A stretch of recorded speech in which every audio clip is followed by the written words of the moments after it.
sticking around for the, I guess, last call with Carson Daly portion of the evening. Thanks for hanging out. Thanks for staying up late. Yeah, I like to drink. Makes things weird sometimes, though. Even if you're not drinking, just because, of drinking. I had this happen. I was completely sober, but it was related to drinking. And my mom called me one morning, and she said, Justin, I think you're an alcoholic. And it got awkward because all I could respond back was, not really.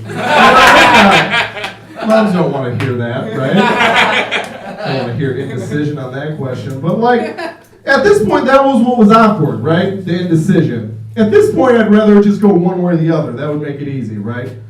It would, it would be bad if it was it would be better if it was Justin, I think you're an alcoholic. No, that's the better way. But can't lie to my mom. So, I would even be okay the other way. Justin, I think you're an alcoholic. Yes, right? What is it now, Florida for 28 days? Let's do it. Let's get on the plane. Let's go on vacay, right? Right? I can grow out my hair and keep a journal. I've seen the TV shows.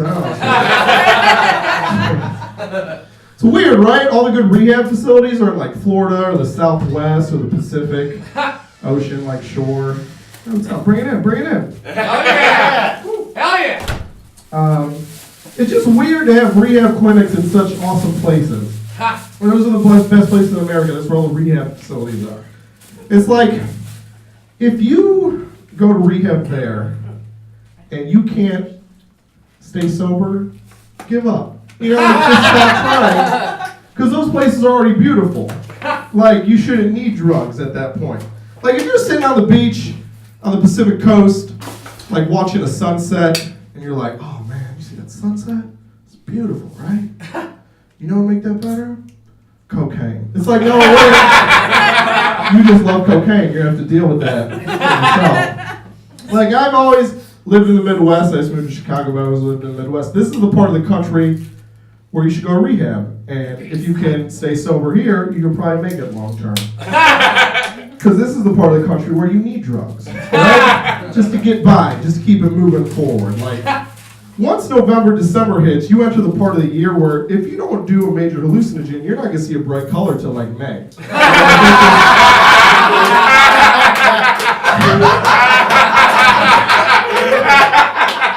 You just wake up one day, you're am I in the road? What the fuck? Why is everything gray? I would, honestly, at this point, I've been drinking for a long time, but I don't think I'm an alcoholic, but I think I should just be one. It seems better. No, that never happens if you're just a heavy drinker. But if you're an alcoholic, it seems better in certain ways. I've been heavy drinking for over a decade now. Not an alcoholic. And so not once have all my friends gotten together, come over my place, and written me nice letters. Why not? Write me nice letters, right? Why is the alcoholic get nice letters? He's an asshole, right? I think I would get sweet letters. My friends would write me stuff like, Dear Justin, your heavy drinking has made my life better in the following ways. Last weekend, when you bought everyone shots and got extra huggy, that was a really nice night. Also, later in the evening, when you pulled me aside and said, you know what, you just special? I'm just saying, you, if you're you, everything. I don't know exactly what that meant, but it seemed really positive and got me through a tough time. Also, the way you can make nachos out of anything is pretty sweet. That last time when you improvised with saltines, cream cheese, and tapatio, that was a good evening. Please don't ever seek treatment. I won't, Mike. Thank you very much for coming out. Get off those stenos. I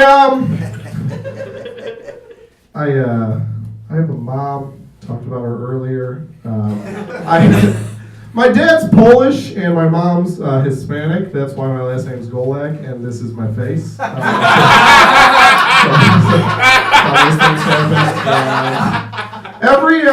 She doesn't do it as much anymore now I moved out, but when I was growing up, every Christmas my mom would make tamales And that was like a tradition. Like about a week before Christmas, make a bunch of tamales. We'd have them all year. She'd like freeze a bunch of them. It was a cool tradition. And I grew up in Cleveland with that tradition. I moved to Chicago not long ago, and I found out you guys have tamale guys, right? Tamale guys. They come with a cooler full of tamales, come with a bar to give you tamales. Everyone gets really excited because everyone's drunk and wants food. I get excited because I'm drunk and I want food too. But then I have a different experience from everyone else, which is where I get homesick.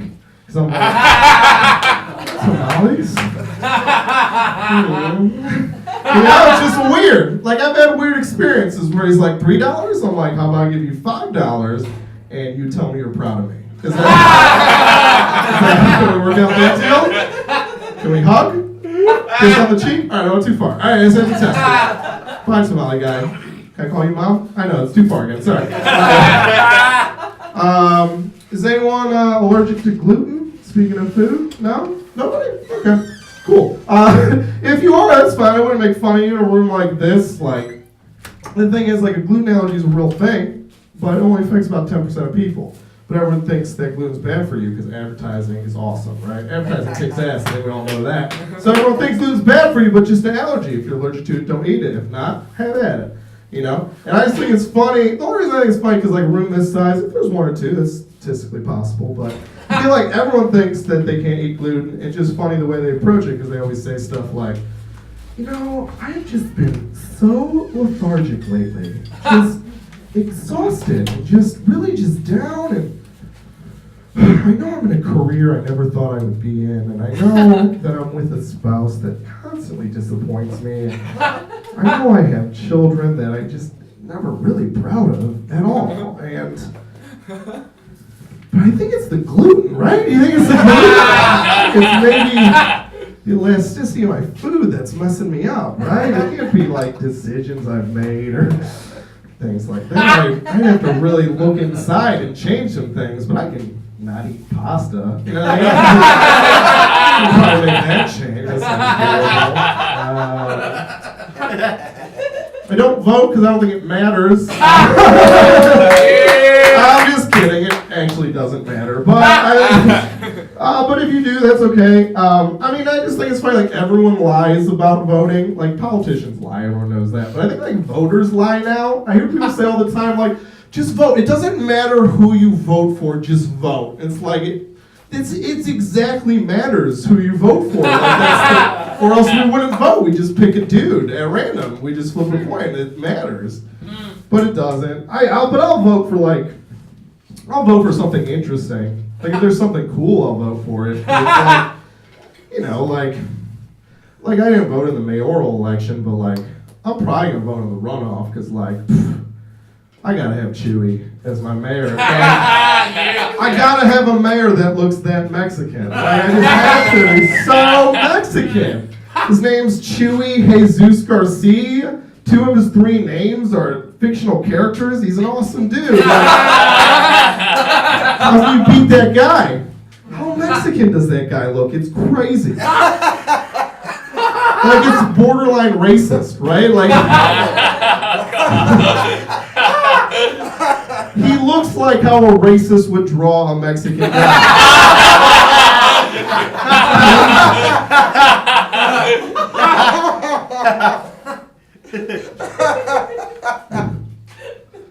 I think it's funny.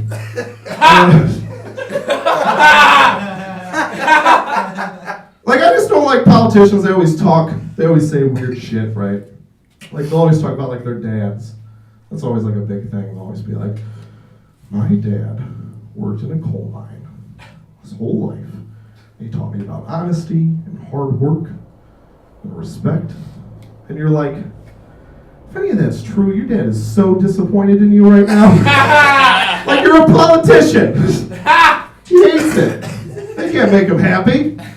You're a politician. Your dad hates that there's taxes taken out of his paycheck. You became a politician, he's so disappointed in you. The only people the only fathers that are proud of politician sons are like dads who are politicians. Like, everyone else, it's like, it's the worst thing ever. Went to the coal mine? No, you're gerrymandering districts? What did you didn't listen? You didn't listen at all. I think it's funny too, like we get real mad at shame now. Like no one likes shame. Everyone's like, hey, you can't shame that. Don't shame that. Shame. Boo. I think shame's fucking awesome, right? You just heap shame on something you don't like and you change it instantly. No violence. It's like a great social mechanism. Now, I do agree that we waste our shame on nice people, and that should stop, right? Like we mostly waste our shame on gay people, women who would fuck you, like good people, right? That's a waste of shame.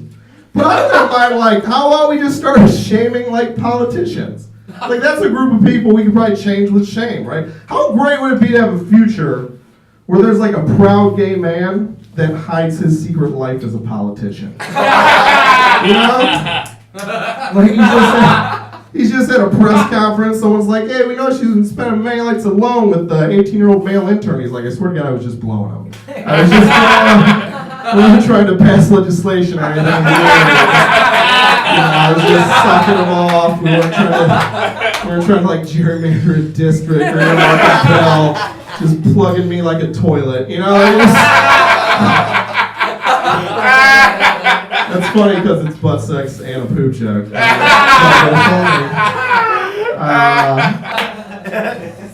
Alright.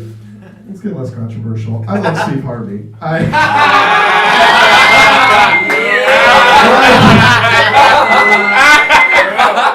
No irony attached to it all. Unabashed, real love for Steve Harvey. He's my favorite person ever. It's a great time to like him. He's on 15 TV shows. He's everywhere. He's on all the TV. You guys probably know him from The Feud, Family Feud. He's great on that. But I like the Steve Harvey Show, which is Steve Harvey doing a daytime talk show. It's the best thing on TV ever. Some people are like, he's not a very good talk show host. It's like, oh no, he's not. But he's the best person to be on a talk show. He's not a good host, but he he has a segment called Ask Steve where people from the audience just can ask him questions. And one time, some lady stands up in the audience and goes, Steve, my question's about my husband. He snores all night and it keeps me up. What should I do? And then he just made fun of her shirt for 5 minutes. That's all. That was the whole segment. And then they answered a question. I was like, how is this not all TV? How is this not just what TV is? Just people asking questions and Steve Harvey being like, yo, shirt. How's that all TV?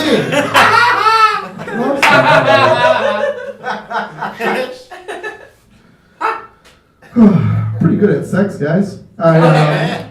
I say that with no pride in it. It seems like a real macho thing to say. You say that, people are kind of yeah.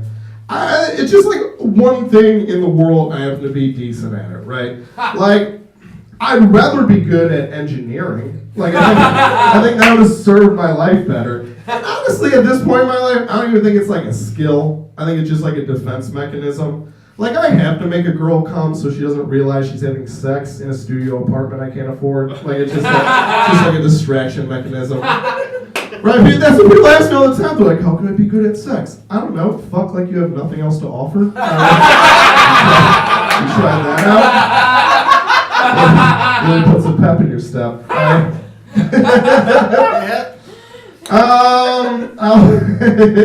I think bullying's a problem, right? People are real upset about it. Mostly nerds now.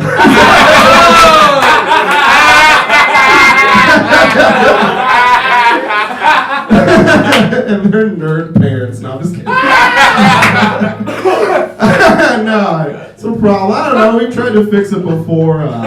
We made a major motion picture about it that didn't seem to help. It was exploiting the issue, didn't help. What a surprise. The problem is that, right, we subjugate these bullies. And I know they're not doing a good thing, but they're just kids, right? That nerd can't help it that he has bad vision and seasonal allergies. He can't help that, and he shouldn't have to. But that bully can't help it that he's 6 foot tall with a mustache in 6th grade. He can't help that either, right? These are just people dealing with their own shit. I think we need to get them together, right? If I was principal, I'd get a bully in my office, I'd get a nerd in my office, I'd bring them together, and that's how I'd do it. I'd just be real honest with them. I'd be like, hey, bully, I'm going to be real with you, right? you're probably going to get some pussy when you're 14. I said it. But here's the thing, bully, right? Once you get older, you hit your mid-20s, and girls figure out that you can't pay for a mortgage with forearm tattoos, that's it for you. Like, your time, right, cuts off pretty immediately. But this guy sitting next to you, right, he's gonna make like the iPhone 6 or, like 12. We'll probably be at 12 by then if you guys are 12. But he's gonna do cool shit. He's gonna cure disease. He's gonna do something awesome. And then guess what it is for him? Pussy avalanche for the rest of his life. He's in it. So if you're just cool to him now, right? Guess what you get, bully? Runoff pussy for the rest of your life. Just get it. And it's cool for you, right? Because you're just going to be a dirtbag, but this guy's going to be like 38 having cool rooftop parties in some city, showing off the new, maybe hoverboard. We don't know. He's going to do dumb shit, and he'll invite you to that party, right? And if you just help him out now, it's good for you. So what I want you to do, you see him in the hallway, you see someone push him into a locker, right? Well, the first time you let that one go, he's going to need one to build character. That first one slide. But the second time you see it, you grab the guy that did it, you knock him out, you go, hey, that's Mike. Mike's cool, you leave Mike alone. Right? Now, cut to 20 years later, you're at the cool rooftop party, you come in the door, and he goes, hey, it's Brad! Brad helped me out a lot when I was a kid and things were tough. Everyone go blow him. And they will, because he's rich, and that's how that works. Like, listen to the rich guy. So, I'll tell one quick story, then I'll leave. If I want to leave, I'll be here. I just want everyone can talk then.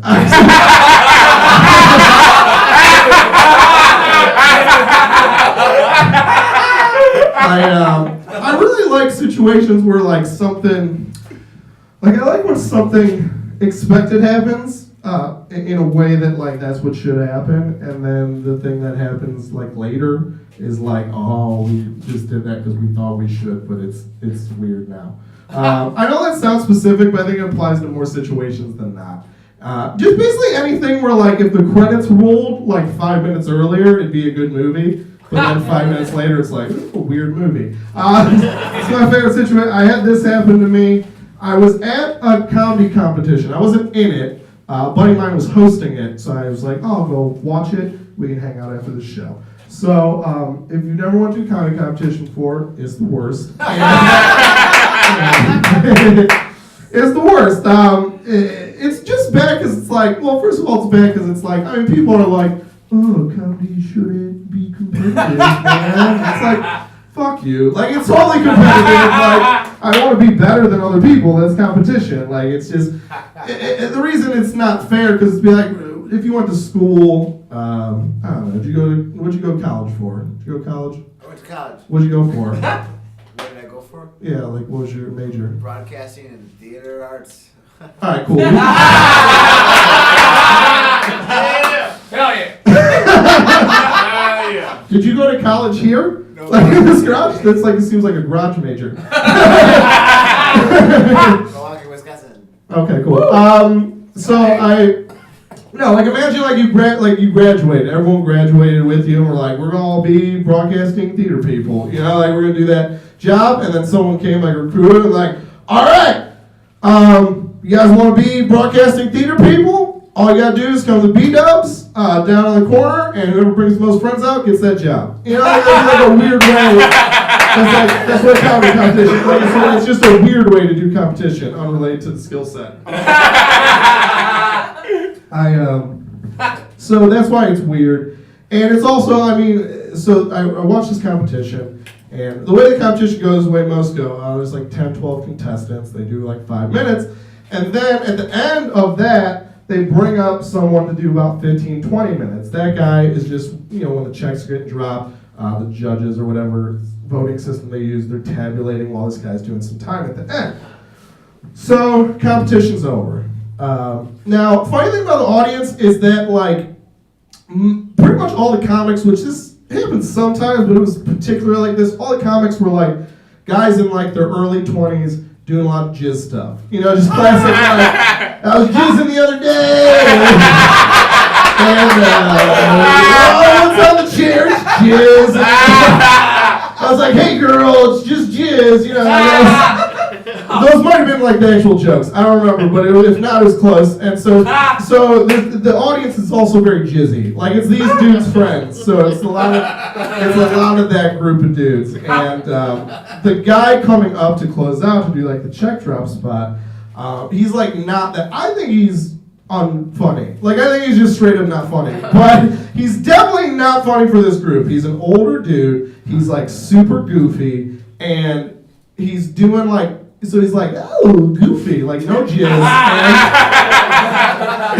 And also, like, he's doing, like I said, like, the audience is, like, in their 20s, and he's, like, doing, like, Elf jokes. And I feel like everyone in the crowd's like, what the fuck's Elf? Like, I don't know what the fuck that is. So he's not doing well. And so So he's eating shit hard for like 8 minutes, 8-ish minutes. Real just yum shit. You know, what is that? Is this shit? Do you have more? Oh, totally more. Yeah. Pile it up. You see that clean plate? Pile it up. I think I paid for the unlimited shit, and I'm not even close to full yet. And so it's real. It's like the real hilarious shit eating where everyone's just quiet and he's pausing where there should be not quietness. And what's there? More quiet. So it's going real bad, and at one point it starts to get a little chattery. So that's. I don't know, I guess a new level of bad, but it's different. People are getting a little chattery, still don't do his act, still no shit. And now this is like a packed, like 200-seat club packed with people. A guy, about left center, middle of the club, just goes, "You suck!" Like real loud. And the chatter stops. The guy on stage just goes like he goes silent for like 5 seconds, which I know doesn't seem long, but that's a long time to be completely silent. And he's just out for 5 seconds. And here's the best part. Well, here's the second best part. After about 5 seconds of silence, someone right center, so a little bit across the way from where the "you suck" came from, actually stands up, right? Looks towards the area where the "you suck" came from and goes like, "Hey, you don't know how hard it is to be up there, all right? I think he was doing great. Does everyone else think he was doing great?" And the whole crowd rips up into applause. Yeah, he's great. Best, I love it. It's crazy, like end of Rudy cheering, like out of control, like. Crazy. So the guy goes, "Yeah, you're doing it, man. Keep going. Yeah." Sits down. Applause dissipates. Everyone's locked in. He's like back. Like he's straight out back in it. No. Hard. Credits roll. Great movie. These guys put him on his shoulders. He's a champion. He's still got to do 7 more minutes. Like, he's still got to do 7 more minutes. Oh, yeah. And what's he going back into? More Elf shit. Like, he's got to do Elf shit for days, son. Well, after about 3 or 4 minutes, it was fun just to watch, because I was in the back of the room, just kind of watch a whole audience look around and be like, he does kind of suck. Right? That guy was an asshole, but that guy wasn't right either. Thank you guys very much for having me. Thank you.